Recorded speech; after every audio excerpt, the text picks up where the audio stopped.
మీరు సాగు చేయక వదిలివేసిన ద్రాక్షలకు కాచిన పండ్లను సేకరింపరాదు. ఈ హితవత్సరమంతయు మీకు పవిత్ర వత్సరము. ఈ ఏడు మీరు పొలమున దాని అంతటా అది పండిన పంటనే భుజింపవలేను.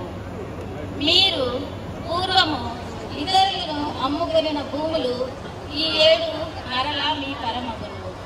కనుక మీరు ఇతరులకు ఏది అమ్మినను ఇతరుల నుండి ఏది కొనినను న్యాయసమ్మతంగా ప్రవర్తించరు. మీరు పొరుగువారి నుండి పొలమును కొనినప్పుడే హితవత్సరము ఇంకను ఎన్ని ఏళ్ళు ఉన్నదా అని ఆలోచించరు. అప్పుడు ఎన్ని ఏళ్ళు పంట లభించునో తెలియదు. దానిని బట్టి పొలమునకు ధర నిర్ణయం. పంట ఏళ్ళు అధికముగా ఉండొచ్చో పొలము వెల కూడా అధికముగా ఉండదు.